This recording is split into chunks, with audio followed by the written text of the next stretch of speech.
Hey, what is going on, guys? It's Tommy here from Saleslucky.com, and today we're going to be talking about my top 10 sales books of all time. All right.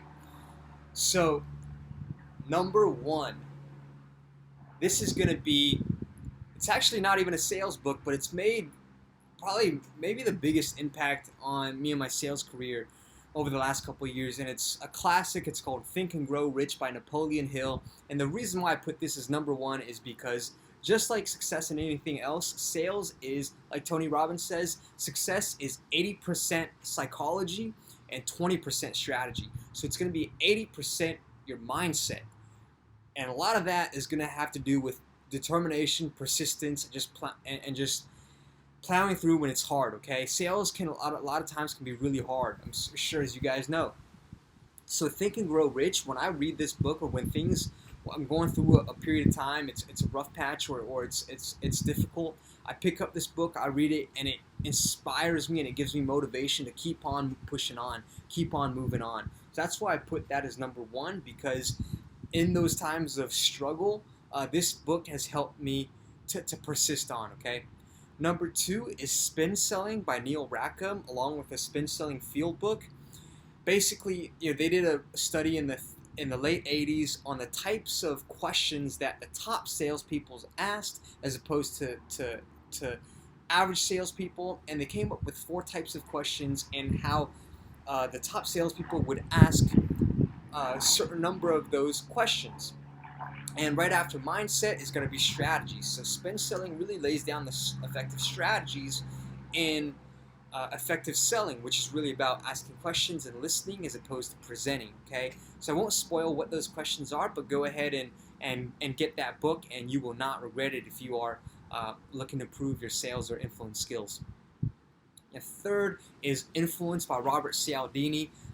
In this book, Cialdini lays out the top 6 principles of influence that are true and tested, regardless of whether you're selling on the phone, whether you're selling through copywriting or advertising or whatever it is. These are going to be tried and true sales principles, and they are absolutely, absolutely powerful.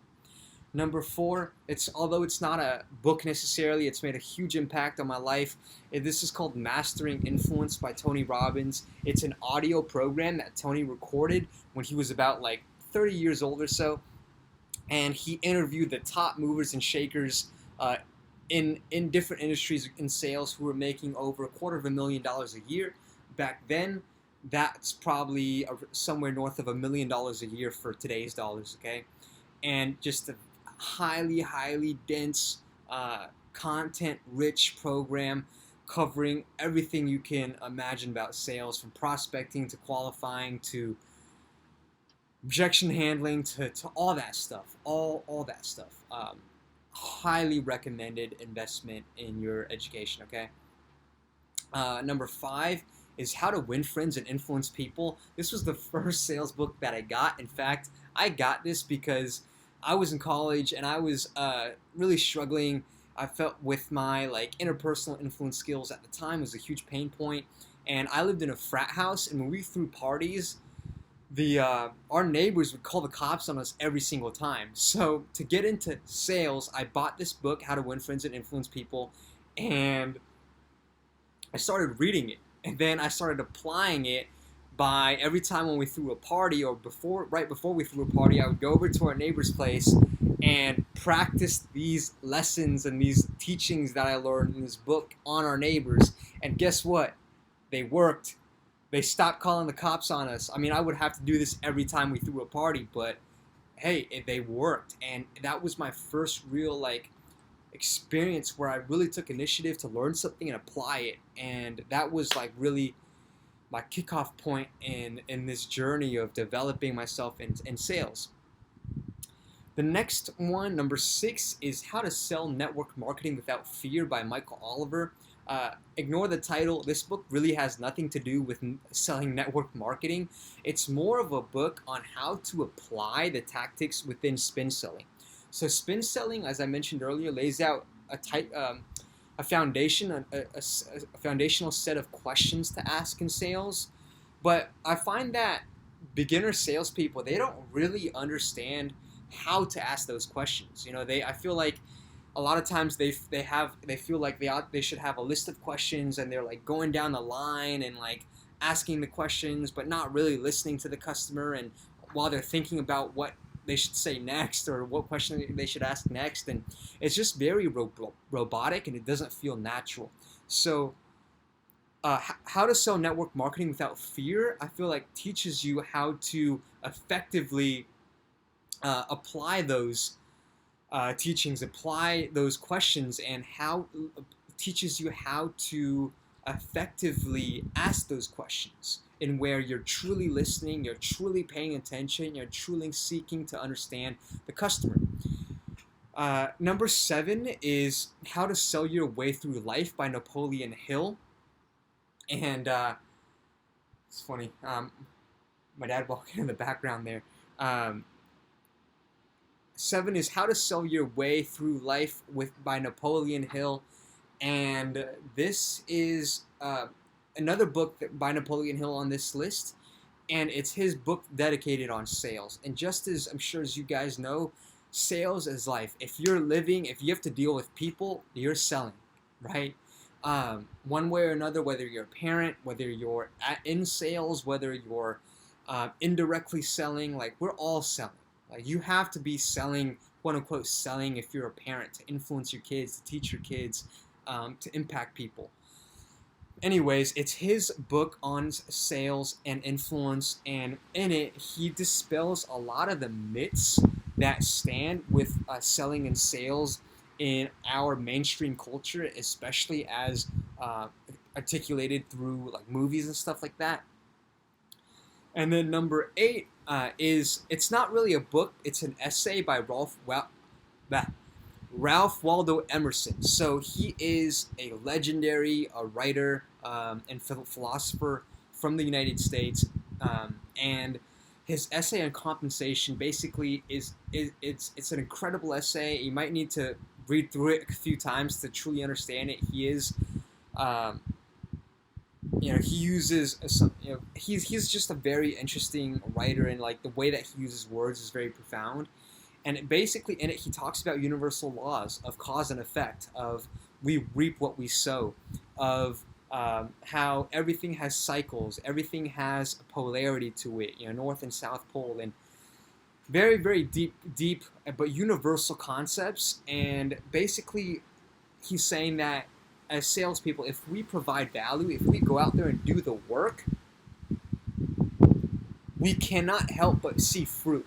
Okay, so there's the concept of the sales gods out there, where we might work like bust our ass for a month, 2 months, and work in these deals, and even although these deals don't come through, all of a sudden we have this deal come out of the blue where we didn't even expect, and it goes through and it works. And this is the concept of reaping what you sow and getting what you put out. Okay, highly recommended for reading for anyone who's interested in self-development and just personal growth in general. Number 9, Sell or Be Sold by Grant Cardone. I had to put Uncle G on this list.